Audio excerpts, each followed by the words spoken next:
Cycle, যাকে আমরা বাংলাতে বলি বৃষ্টি চক্র। তোমরা সবাই বৃষ্টিপাত হওয়া কিন্তু দেখেছো, তাই না? এবার বৃষ্টিপাত বা বৃষ্টি কিভাবে হয় সেই জিনিসটা কিন্তু আমরা জানি না, তাই না? আমরা জানি না যে আকাশে সেই জলটা কোথা থেকে আসে। তো সেই জিনিসটাকে তোমাদের সামনে সুন্দরভাবে উপস্থাপন করানোর জন্য আমি একটা টিএলএম উপস্থাপন করেছি, যাতে তোমরা সহজে এই বিষয়বস্তুটা বুঝতে পারো। ঠিক আছে,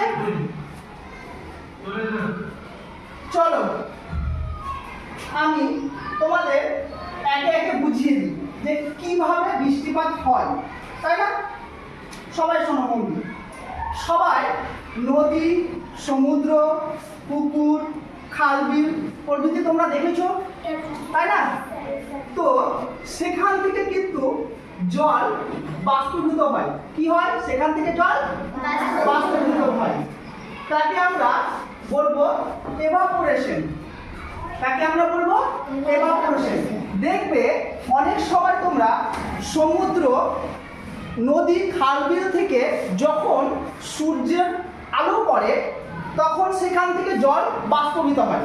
সেটা কিন্তু আমরা বুঝতে পারি না, কিন্তু হয়। তো এই যে সমুদ্র, নদী, খাল, বিল থেকে যে প্রথম পর্যায়টা আসে সেটা হচ্ছে এভাপোরেশন, যাকে আমরা বলবো বাংলায় বাষ্পীভবন। হ্যাঁ, সেই জিনিসটা সেই তোমার এই যে নদী, খাল, বিল থেকে সেই জলটা উঠে কি হয়? বাষ্পীভূত হয়ে তারপরে এখানে আসে কনডেনসেশন। সেটা হচ্ছে ঘনীভবন হয়ে যায়, আকাশে গিয়ে সেটা কি হয়ে যাবে? ঘনীভবন হয়ে যাবে। হ্যাঁ, কারণ যত উপরে বাষ্পীভূত হবে, যে বাষ্পীভূত জলটা কি হয়ে যাবে?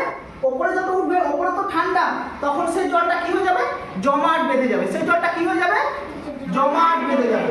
সেই প্রক্রিয়াটার নাম হচ্ছে কনডেনসেশন। সেই প্রক্রিয়াটার নাম কি বললাম? কনডেনসেশন। সেইখানে জল কণাগুলো কি হয়? একত্রিত জমাট বেঁধে যায়। জমাট বাঁধার ফলে কি তৈরি হয়? সেখানে ক্লাউড, যাকে আমরা কি বলি? মেঘ বলি। মেঘ আকারে জমা হতে থাকে। যখন সেটা অতিরিক্ত ভারী হয়ে যায় তখন সেটা কি হয়ে যায়? যে বৃষ্টিপাত রূপে আমাদের এই পৃথিবীতে আবার কিন্তু পতিত হয়, তাই না? এই জিনিসটা কিন্তু আমরা লক্ষ্য করেছি, কিন্তু তার যে মূল উপস্থাপন সেই জিনিসটা কিন্তু আমরা জানি না। তাহলে এই যে সংক্ষেপে এই জিনিসটা কি তোমরা বুঝতে পেরেছো?